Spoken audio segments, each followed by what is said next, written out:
parādīt, kā notiek SEO, Search Engine Optimization, jeb meklēšanas sistēma optimizācija ar lielā valodu modeļu palīdzību. Kā jau mēs zinām, SEO sastāv no vairākiem elementiem. Tie ir atslēgas vārdi, tie ir metavirsraksti, metaapraksti, atslēgas vārdi, kas ir iesaistīti tekstā, un vēl, ievērojams skaits palīgi elementu. Kam tad šis SEO ir nepieciešams, mēs arī zinām. Pareizi salikti atslēgas vārdi, pareizi noformulēti virsraksti, metavirsraksti un metaapraksti palīdz meklēšanas sistēmai, kas varbūt, piemēram, Googles meklēšanas apakšprogramma, vieglāk mūs atrast internetā un padarīt redzamākus un līdz ar to, protams, konkurētspējīgākus, jo tādā veidā mūs var atrast potenciālais klients. Šoreiz es paraugu demonstrējumam esmu izvēlējusies savu mājaslapu Dzintara Laimas atslēdziņa, kas ir izveidota ar Mozello konstruktoru. Un šeit atrast vietu, kur sākt ar SEO optimizāciju, ir ļoti viegli. Kā redzat, es uzklikšķinu kreisajā augšējā stūrītī, kur ir sadaļas. Man patīk tas, kā Mozello, tāpat kā daudzos jaunajos konstruktoros mājaslapām paredzētajos, ir iespējams ievietot SEO informāciju visās sadaļās un apakšsadaļās, kas padara redzamākas tās visas, un tātad dod mums lielāku iespēju būt redzamiem. Uzklikšķinam uz jebkuras no sadaļām, un jūs redzat, ir sadaļas virsraksts un sadaļas adrese, un šeit jau sākas SEO. Uzklikšķinot uz papildus parametriem, kā jūs redzat, atverās tālāk aizpildīšanai ailītes, title marķieris un meta apraksts. Tātad tas ir tas, kas sniedz meklētāju programmai un līdz ar to arī cilvēkam, kurš meklē jūs vai līdzīgi atslēgas vārdu meklēšanas sistēmā, piemēram, Google, pirmo informāciju par jūsu mājaslapu un to, vai tiešām šeit ir informācija, kas viņam ir nepieciešama. Kā jau teicu, ļoti laba lieta un noderīga lieta ir tā, ka šeit var ielikt SEO arī apakšsadaļās, kā redzat atveram, un arī šeit ir iekšā SEO. Kā tad mēs sadarbojamies ar lielo valodu modeli, lai iegūtu no viņa palīdzību? Šajā gadījumā es izmantošu Copilotu, kas ir pieejams Bingā. Daudziem tas atveras datoros caur Microsoft Edge. Copilots ir Microsoft izveidotais mākslīgais intelekts, lielais valodu modelis, ar kuru mēs varam kontaktēties un kurš mums var palīdzēt ļoti plaša jautājuma spektra risināšanā.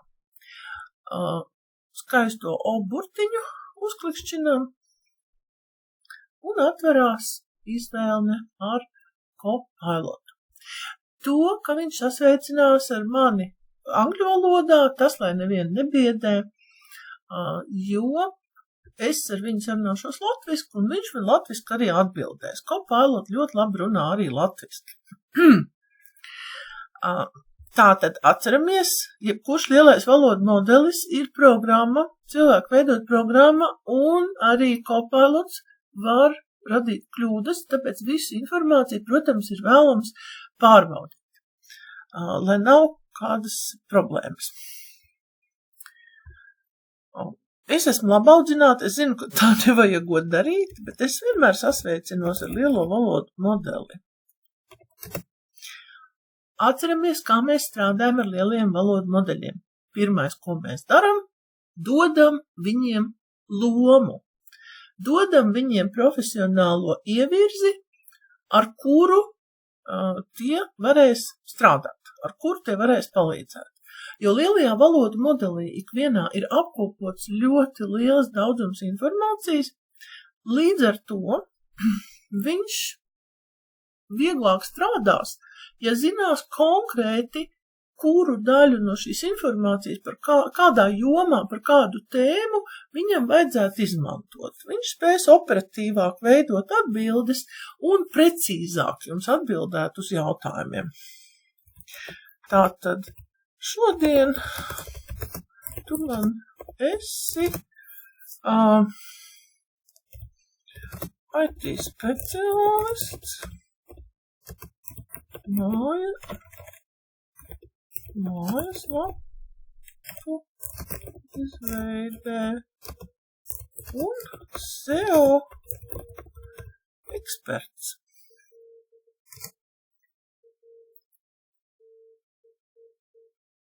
Tātad viņš lūk, ja, vēlamies izveidot no nulles vai uzlabot esošu. SEO stratēģijas, kā jau teicu, šajā gadījumā, lūk, viņš jau norāda, ko viņš ir gatavs jums palīdzēt. Pareizāk gan ir teikt tas, jo tā ir programma, tas nav dzīves cilvēks, tomēr, kā pierasts ir sarunbiedra viņš. Tātad šajā gadījumā mūs interesē tieši SEO. SEO stratēģija, atslēgas vārdi, un to mēs arī rakstam. Man interesē atslēgas vārdi, metavirsraksti un virsraksti. Tā būs vieglāk un metaapraksti manai mājas lapai.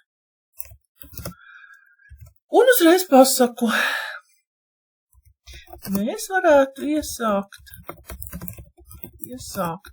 ar lapas sadaļu par mani. Un tūlīt arī iedošu šo te linku.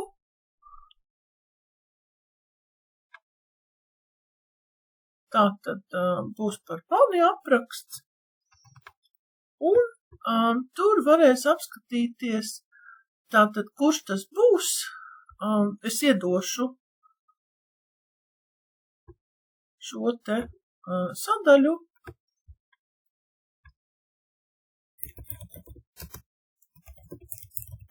Ja viņš atceros.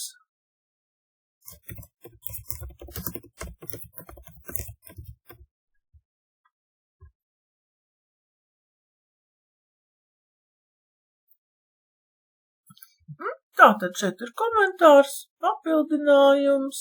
Tā kā mēs esam ar šo lielo valodu modeli strādājuši daudz jau iepriekš, viņš zina to, ko es daru, ar ko es nodarbojos, un lūk jau izveido man atslēgas vārdus. Tātad saistībā ar coachingu, ar emocionālo atbalstu sievietēm, transformācijas, mieklterapiju, to visu arī norāda atrašanās vietu, orientējoši, kur tad ir šī te. Un, lūk,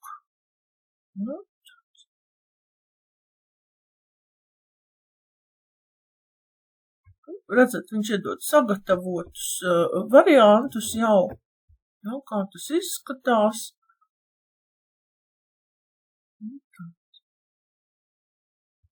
Virsrakstus un citu. Kā redzat, mēs varam pāriet uz nākamo sadaļu. Šajā gadījumā mēs lūksim, lai tāpat apstrādā, izpēt, izanalizē sadaļu pakalpojumu.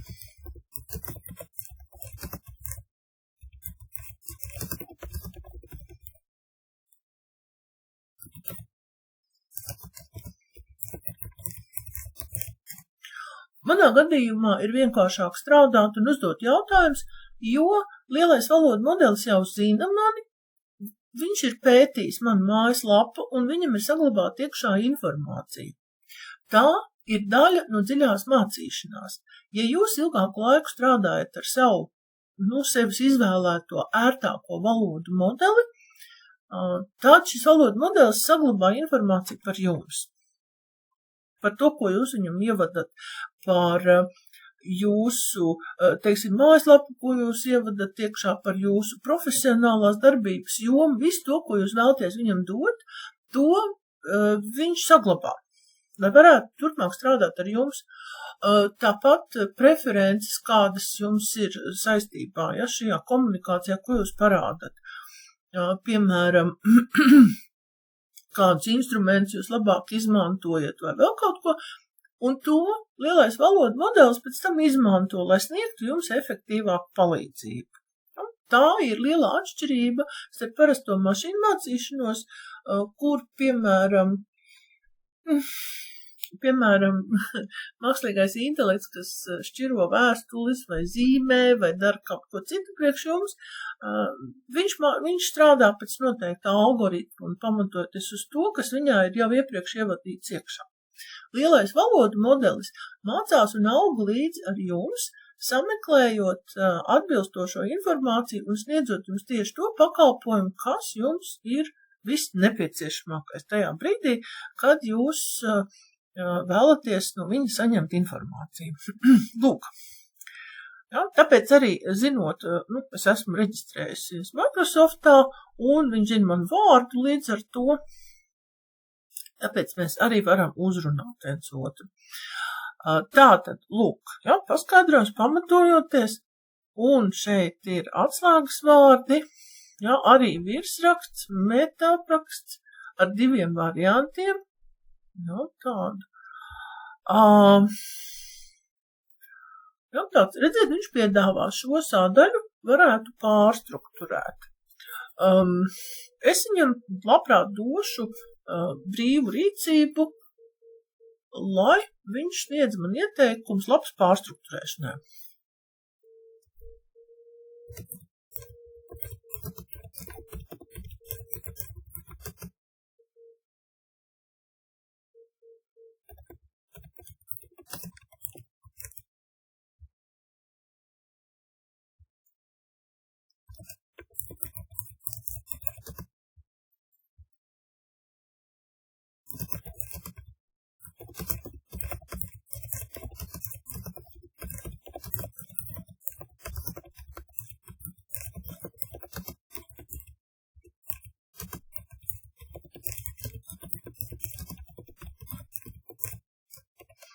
Tātad, lūdzu, pārstrukturē sadaļas pakalpojumu tekstu, lai tā izvietojums un saturs kļūst efektīvāks manai profesionālajai darbībai.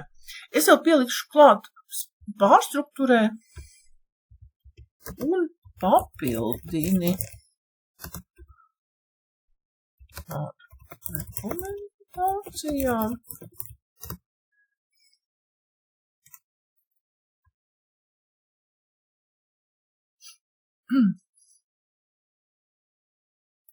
Tātad, lūk, viņš parāda, ievads, saturs, uzreiz norādot, kuru pakāpju virsraksti tie ir, veidojot savu mājaslapu, mēs jau apskatījām, kurā vietiņā mēs šos te H1, H2 virsrakstus liekam, un tie ir ļoti būtiski, tie tad arī parādās pēc tam. Tie redzami Google meklēšanas rezultātos. Ja, lūk, ir jau sadalīti visi rezultāti. Smieklu terapija radošās metodas un kā pieteikties. Jā, un šeit arī ir par alt tekstiem, tas ir kā mēs papildinam attēlus, lai tie kļūtu redzamāk meklēšanas sistēmā. Un citi. Jā, es ļaušu, lai paturpina darbu, bet es varu arī, piemēram, lūgt sagatavot reklāmu tekstus. Kā mēs zinām, SEO ir ļoti svarīgs. Agrāk par SEO mēs runājām tikai mājaslapas aspektā. Šobrīd SEO ir ārkārtīgi svarīgs arī mūsu, kad ja mēs vēlamies iegūt atpazīstamību, piemēram, sociālajos tīklos. Tur tieši tāpat tās mums ir jādomā par to, kādus galvenos atslēgas vārdus mēs lietojam, kā mēs piesaistam publikas uzmanību, cik saskaņot mums ir mūsu, teiksim, šī reklāmas saturs un vispārējais, cik saskaņots tas ir ar mūsu kopējo tēlu, ar noformēm, ar vizuālo tēlu, kas ir ārkārtīgi svarīgi, ja mēs runājam gan par mājaslapu, gan par mūsu sociālo tīklu platformām, ko mēs tur esam izveidojuši, mūsu lapām un citu pārējo. Jo atceramies, ka gan mūsu mājaslapa, gan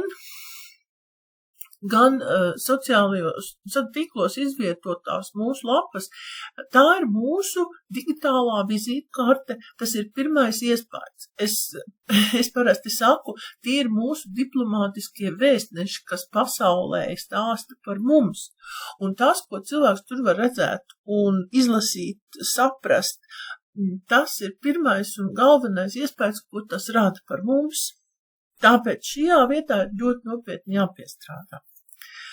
Tieši tāpat ir ar mājaslapu, kur arī ir jāpārdomā, lai būtu teksts saskanīgs ar visu noformējumu, lai tas ir saskaņā ar mums, lai mūsu pakalpojumi nav pretrunā ar kādiem noteikumiem.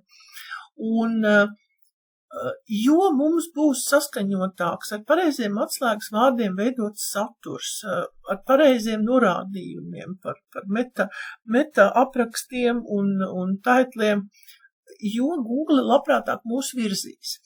Jo ieraugot kādas pretrunas, Googles meklēšanas sistēma kļūst automātiski, saskaņā ar algoritmu, kļūst piesardzīgāka, un dubultā pārbauda, vai tā nav kādas pamošanas lapa vai kaut kas tam līdzīgs izveidots. Jo viņi cenšas aizsargāt savus klientus, kas arī ir saprotami.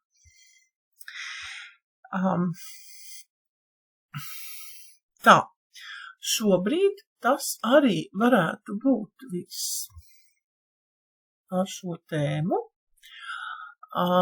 Vēl, protams, mēs varam uzdot jautājumu, piemēram, kādas sadaļas tu ieteiktu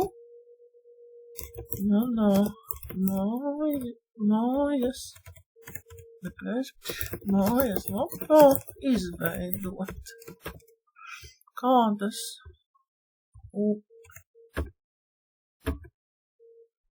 un cik sadaļas tu ieteiktu?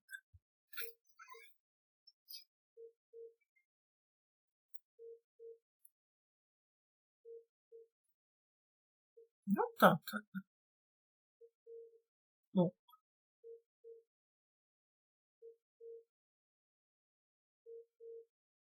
Tātad ieteikums.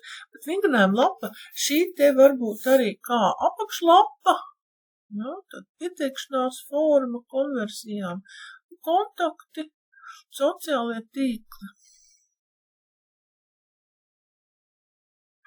Un pārējais iet kā saites lapas apakšā vai apakš izvēles. Tādas. Un lapas struktūra tekstiem. Jā, tātad vingri.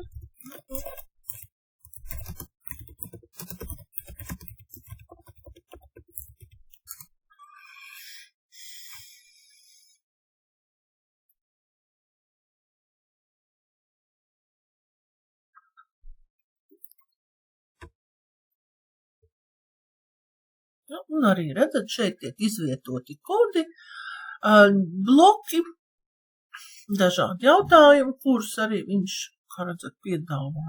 Un jūs varat attīstīt tālāk. Tur var būt, jūs varat, piemēram, vakara meditāciju tekstus manā gadījumā. Ja es runāju tieši konkrēti par manu gadījumu. Es varu likt vakara meditāciju tekstus, izstrādāt personīgas afirmācijas, paraugus un ļoti, ļoti daudz citas lietas, kuras var, teiksim, piesaistīt potenciālo klientu uzmanību, padarīt manu mājaslapu, pārnestā nozīmē sakot, garšīgāku un līdz ar to palīdzēt man iegūt vairāk klientus. Vai ne?